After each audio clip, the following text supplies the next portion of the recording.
दोस्तों बहुत बहुत स्वागत करते हैं आपको फिर से एक कोरोना ताजा वीडियो में। तो ये वीडियो आप सभी के लिए बहुत इंपॉर्टेंट, बहुत ही खास और बहुत ही महत्वपूर्ण साबित होने वाला है, क्योंकि आज के इस वीडियो में बात करने वाले हैं कि सिंह राशि वाले जातकों का नसीब जो है साथ देने वाला है, क्योंकि बढ़ जाने वाले हैं करोड़ों के मालिक। सिंह राशि वाले जातकों को सिर्फ करना होगा ये दो काम, जो कि आपके जीवन में सुख समृद्धि व गरीबों की दुख दरिद्रताएं आपके खत्म होंगी। आपको गरीबी का अंत होगा, आप बनेंगे अब करोड़पति। आपको ये घटना होकर रह सकते हैं। घर में पड़ी ये चीजों को निकालना ही बेहतर हो सकता है। मिलेगी बड़ी बड़ी खुशखबरी, फूलों की तरह चमक उठेगा भाग्य, छप्पर फाड़कर आएगा पैसा, अचानक होगा बड़ा चमत्कार, जो कि बुरा वक्त आपका समाप्त होने वाला है। शनिदेव की कृपा दृष्टि और माता श्री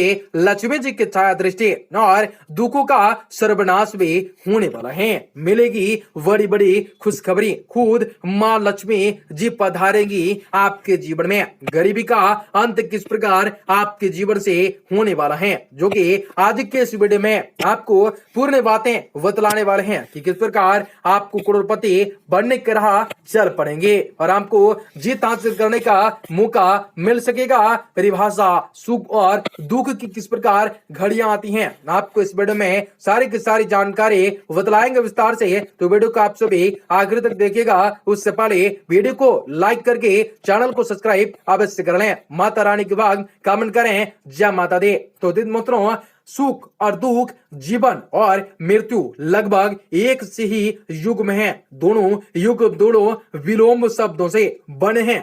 सुख का विलोम शब्द दुख और जीवन का मृत्यु, पर क्या दोनों युगों में ठीक ठाक परिभाषा किया जा सकता है? लगता है कि हाँ, पर नहीं, ये संभव नहीं है। सुख और दुख पर कुछ हद तक सटीक लेख लिखा जाता है, क्योंकि लोगों के संदर्भ में अपने अपने जो है कुछ अनुभव भी रहते हैं, जिनको कल मध्य बुद्धि कहा जाता है। और पर जीवन और मृत्यु से केवल जीवन के संदर्भ में ही कुछ कहा जाता है। मृत्यु एक सत्य है, परंतु मृत्यु के बाद होता है ये सब केवल अनुमान, क्योंकि जो जान चुके हैं वापस नहीं आते और बिना मारे मेरा मारे इसको जाना नहीं, केवल अनुमान लगाया जा सकता है। ये कुछ ऐसी तरह के दो लोग समुद्र के किनारे खड़े होकर उनकी गहराइयों का आकलन कर रहे थे, और जब एक उसकी गहराई नापने को कुओं कूदा तो उस असीम सागर ने ही खो गया, और बाहर खड़े दूसरे व्यक्ति ने अनुमान लगाया कि एक आदमी डूबकर मर जाए। सागर इतना गहरा तो ही है। आपको सुख और दुख पर मैंने काफी कुछ पढ़ा था, पर कुछ निजी अनुभवों के कारण मैं उनसे कभी उससे पुनः सहमत नहीं हुआ, क्योंकि क्या है सुख और क्या है दुख, यही यदि सब कभी इस बात पर गंभीरताओं से विचार किया जाए तो पता चले कि वास्तव में सुख जैसे चीज है जो कि नहीं, ये न केवल मानसिक अवस्थाएं हैं जो कि हमें किसी घटना को दुख के रूप में प्रकट करती हैं। संभव है कि कोई भी इस बात को मानने नहीं, पर सोच कर देखें तो एक बार आप अपने सभी वर्तमान दुखों की एक सूची बनाएंगे तो फिर उसको एक कोने में रख देना होगा। अब अपने पुराने दुखों की सूची बनाएं। अब आज तुलना करें, क्या वह दुख थे, क्या वह सुख थे। इसे उदाहरण की सहायता से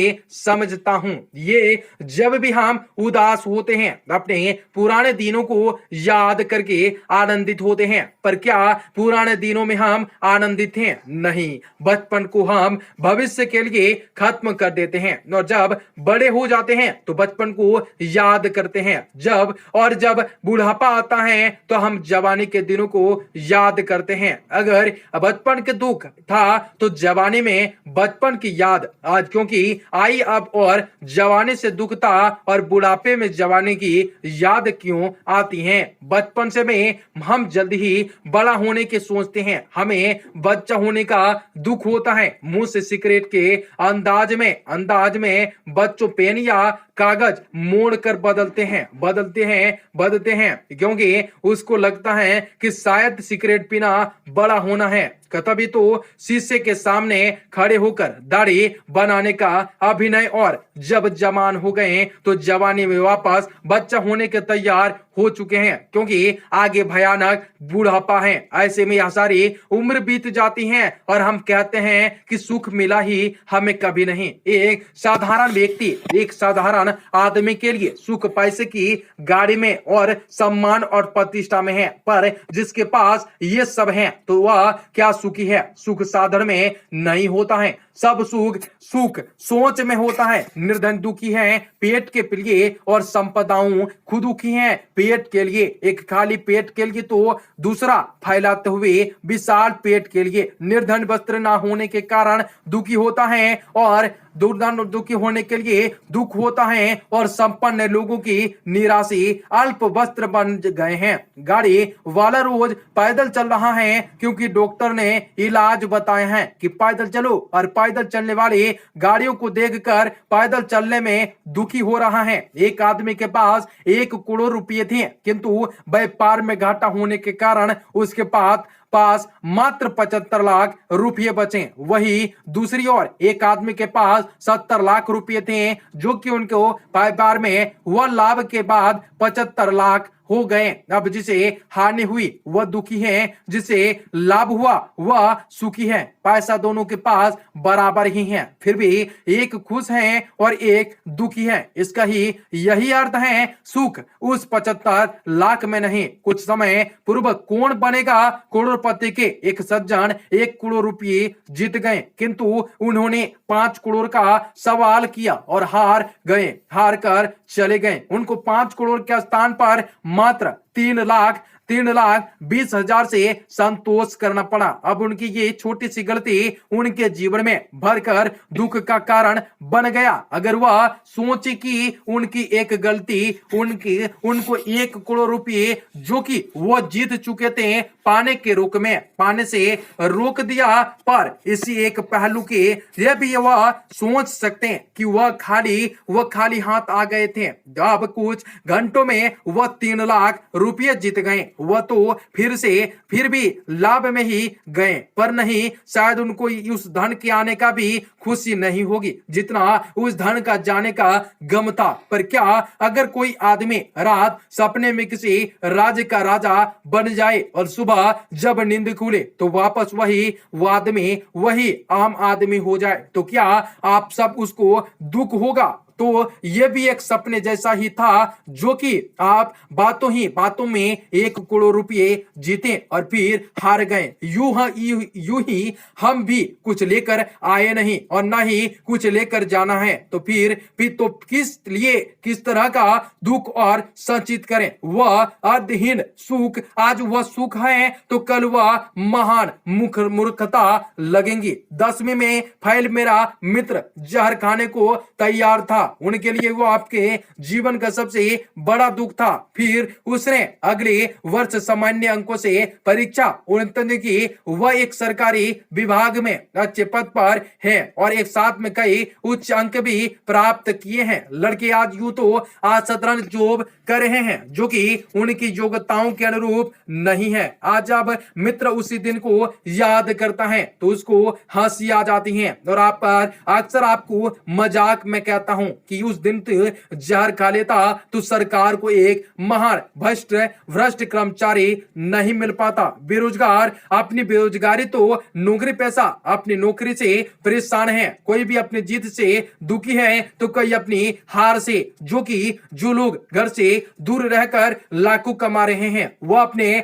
परियोजनों से दूरी रह के दुख से परेशान हैं, और जो उनके साथ रह रहे हैं और काम कर रहे हैं उसी कमी से परेशान हैं। ये नहीं कि उनको कम मिल रहा है, बात यह है उन्हें अपने से ज्यादा किसी के पास दिख रहा है। कुमारी से शादी होने से कोई परेशान है और शादीशुदा के बाद भी कोई परेशान है। आखिर ये गणित कैसा है? लोगों को धन में सत्ता सुख का नजर आता है, पर वह भूल जाते हैं कि धन का सत्ता को अगर सुख होता तो सिकंदर सबसे सुखी व्यक्ति होता। जबकि सिकंदर के संदर्भ में मैंने सुना था कि सिकंदर मरने वाला था। उसने कहा था, जब मेरे न जाने को ले जाना जाए तो मेरे दोनों हाथ बाहर न को निकाल दो, और ताकि लोगों को पता चल सके कि सिकंदर भी अंत में खाली हाथ जाते हैं और गौतम बुद्ध और महावीर ने राजपट और घर परिवार छोड़कर संन्यास न लिया होता। यदि इससे सुख होता